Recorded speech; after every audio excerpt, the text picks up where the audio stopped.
دنیا میں جو بھی کام چل رہا ہے وہ ظن غالب پر ہے، اس لیے ہم کوئی ریسرچ بھی کرتے ہیں تو ہم فرضیات بناتے ہیں کہ ممکن ہے، یہ بھی ممکن ہے، یہ بھی ممکن ہے، لیکن تحقیق اور دلائل کے بعد جب حتمی بات طے ہو جاتی ہے تو وہ حق ہو جاتا ہے۔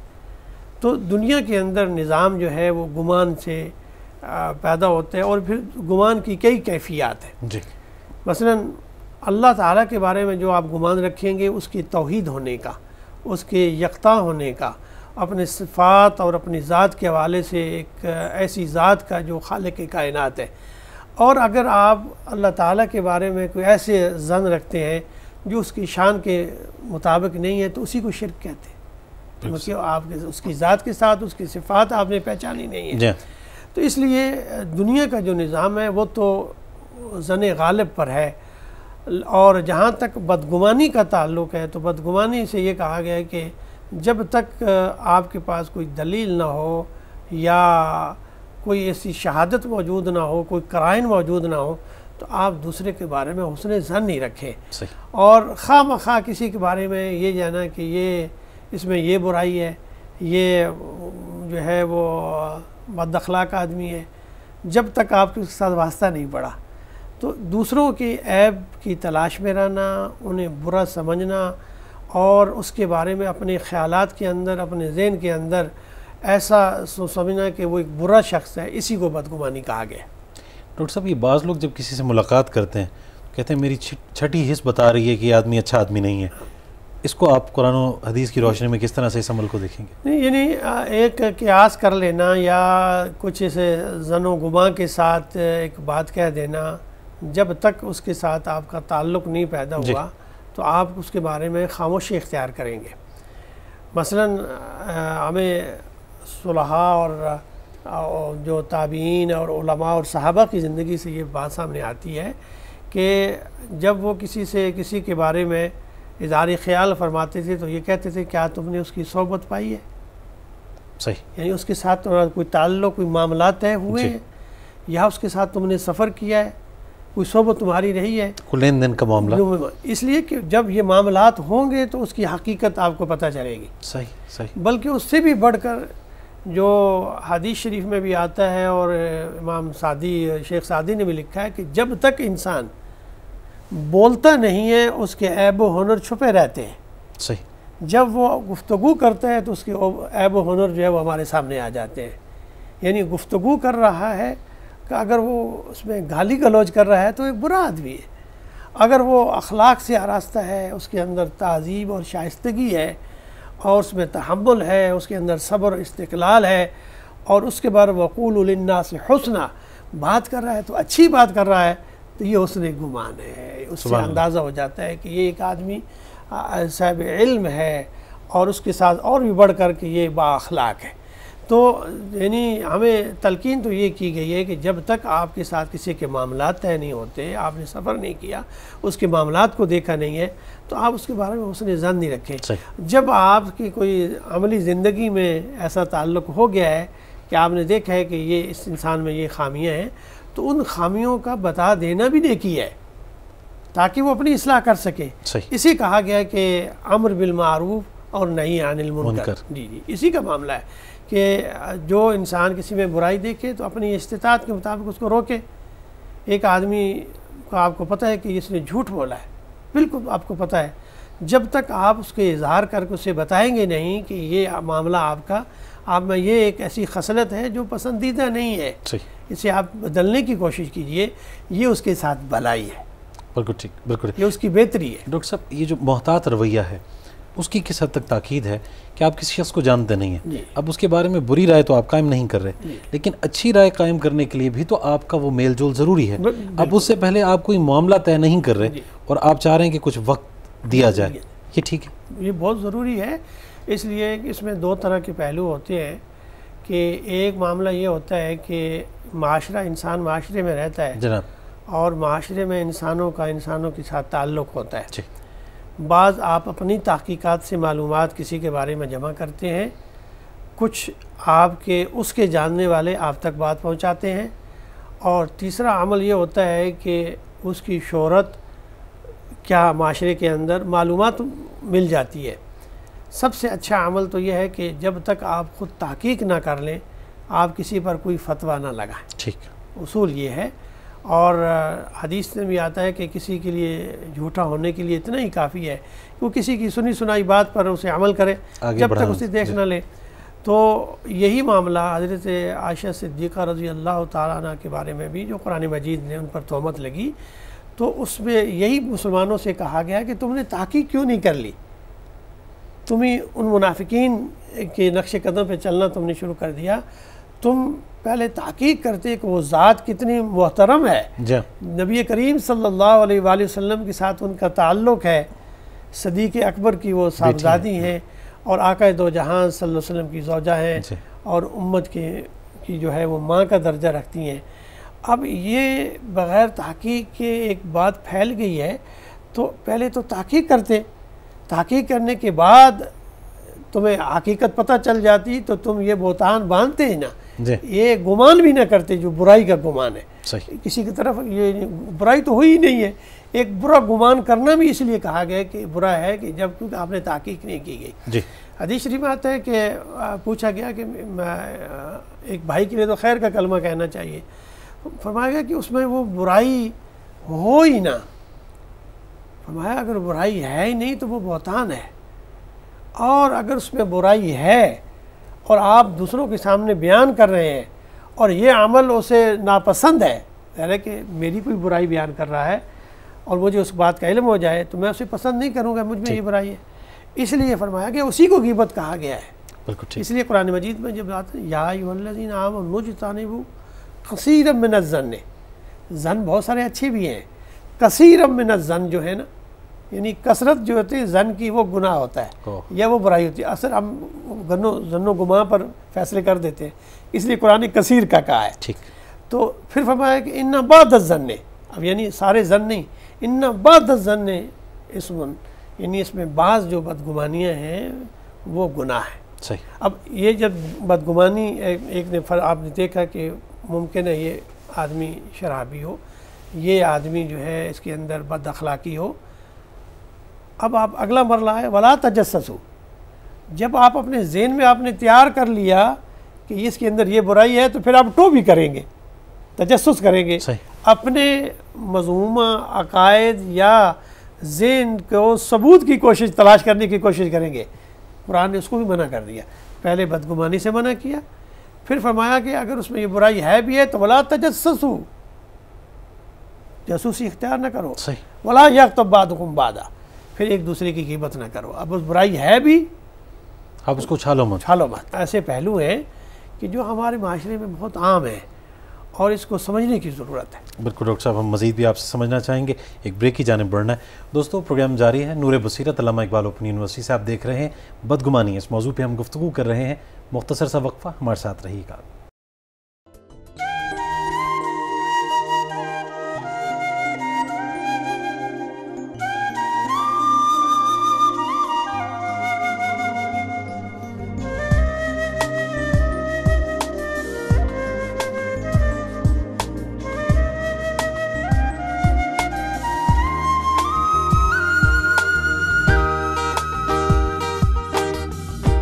پانی نہیں زندگی ہے ہماری، یہ پانی نہیں زندگی ہے ہماری، ہر ایک فصل اپنی ہے اس نے سنواری، ہر ایک فصل اپنی ہے اس نے سنواری، یہ پانی نہیں زندگی ہے ہماری۔